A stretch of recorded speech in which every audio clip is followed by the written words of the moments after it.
తాజాగా అరెస్ట్ అయిన YCP social media కార్యకర్త మాలపాటి భాస్కర్ రెడ్డి చేతిలో సెల్ ఫోన్ ముందు కదా అని ఇష్టం వచ్చిన రీతిలో బూతులు తిట్టిన వారికి కూటమి సర్కార్ తాట తీసేస్తుంది.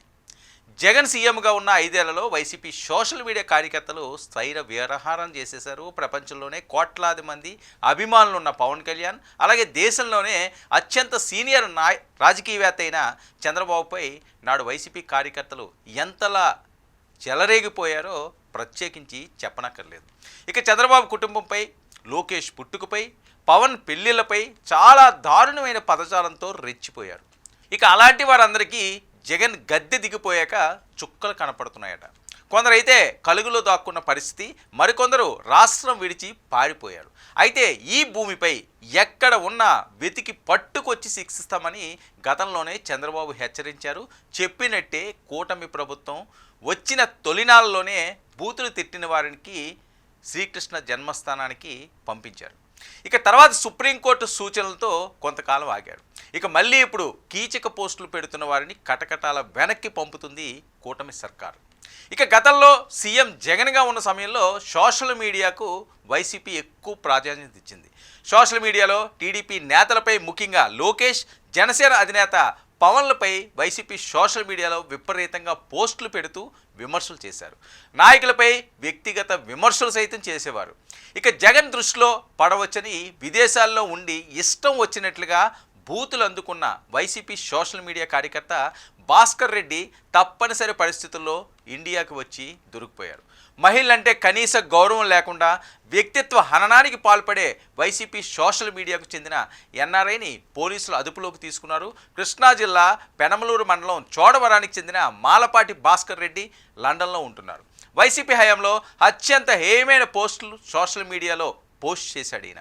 ఇక చంద్రబాబు సతీమణి భువనేశ్వరి, పవన్ కళ్యాణ్, మంత్రి లోకేష్, మాజీ సీజే జస్టిస్ ఎల్వి రమణ ఇలా ఎవరిని వదిలిపెట్టకుండా సామాజిక మాధ్యమాల్లో అసభ్య భాషను ఉపయోగిస్తూ పోస్టులు పెట్టేవాడు.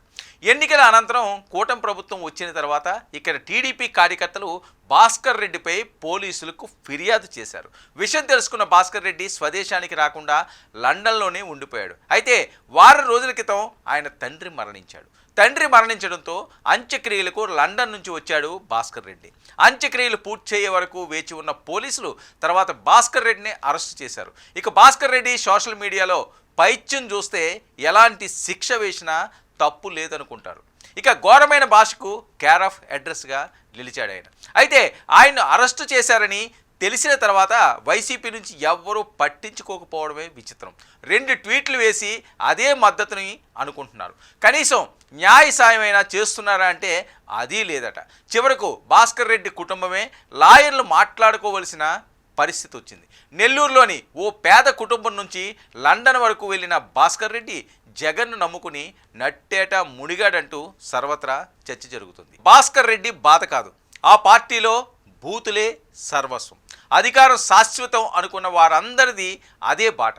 విదేశాల్లో ఉన్నామని తమను ఏమీ చేయలేము అనుకుంటే అడ్డగోలుగా బుక్ అయిపోతారు. ఇంకా చాలామంది ఈ లిస్టులో ఉన్నారట.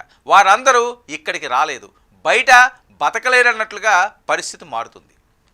ఇక చంద్రబాబుకు భాస్కర్ రెడ్డి లాంటి వైసీపీ సోషల్ మీడియా కార్యకర్తలకు ఎలాంటి శత్రుత్వం లేదు. అలాగే లోకేష్, పవన్ కళ్యాణ్ కూడా శత్రుత్వం లేదు. కానీ మరి ఎందుకు వారిని అలా తిట్టడం, ఎందుకు నీచంగా మార్ఫింగులు చేయడం? సోషల్ మీడియా కార్యకర్తలని తనకు అలాంటివి పెట్టాలని నిర్దేశించారని, కంటెంట్ కూడా వారే పంపారని ఆయన పోలీసులకు చెప్పుకోవచ్చు. కానీ అవి తన జీవితానికి ముప్పు తెచ్చి పెడతాయని తెలివితేటలు ఆయనకి లేవా?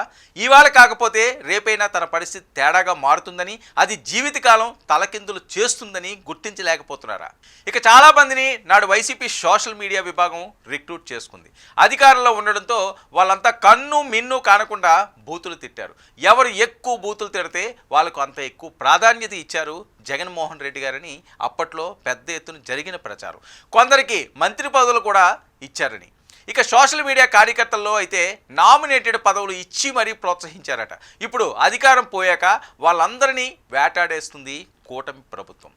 ఇది జగన్ పార్టీకే కాదు, టీడీపీకైనా వర్తిస్తుంది. భారతీపై తప్పుడు వ్యాఖ్యలు చేశారని వెంటనే టీడీపీ కార్యకర్తను అరెస్టు చేశారు. ఆయన అరెస్టు చేయకపోతే అదే ప్రోత్సాహం అనుకుని చాలామంది అలాగే మాట్లాడేవారు. ఇక ఎవరు అలా మాట్లాడకూడదని ఓ కరుడుగట్టిన కార్యకర్తను కూడా శిక్షించింది టీడీపీ. ఇతర కార్యకర్తల జీవితాలు భాస్కర్ రెడ్డిలా కాకుండా కాపాడింది. కానీ వైసీపీ ఇంకా ప్రోత్సహిస్తుందని పెద్ద ఎత్తున టాకు. అందుకే వైసీపీ బలిపశువులను చేస్తుందని సోషల్ మీడియా కార్యకర్తలు ఇప్పటికైనా గ్రహించాలని, వారి కుట్రకు బలి కాకుండా జాగ్రత్త పడాలని రాజకీయ వర్గాల్లో చర్చ జరుగుతుంది. ఇక జగన్ హయాంలో వైసీపీ సోషల్ మీడియా కార్యకర్తలు ఎంతలా రెచ్చిపోయారో ప్రత్యేకించి చెప్పనవసరం లేదు. పవన్ కళ్యాణ్పై, ఆయన కుటుంబ సభ్యులపై, చివరికి చిన్న పిల్లలని కూడా చూడకుండా పవన్ కళ్యాణ్ కూతుళ్లపై పైశాచికంగా ఏ విధంగా పోస్టులు పెట్టారో ప్రత్యేకించి చెప్పనవసరం లేదు. ఇంకోవైపు మహిళా హోంమంత్రి అయిన అనిత మీద కూడా దారుణమైన భాషతో రెచ్చిపోయి కొంతమంది సోషల్ మీడియాలో ఉన్మాదంగా పోస్టులు పెట్టిన సంగతి తెలిసిందే. ఇక చంద్రబాబు లోకేష్లపై అయితే చాలా దారుణంగా పోస్టులు పెట్టారు. లోకేష్ పుట్టుకును సైతం అవమానించేలా జిగుప్సాకరమైన పోస్టులు పెట్టారు. వాళ్ళందరికీ ఏ దేశంలో దాక్కున్నా ఏదో ఒకరోజు శిక్ష మాత్రం ఖాయమని తాజాగా భాస్కర్ రెడ్డి అరెస్ట్ నిరూపిస్తుంది.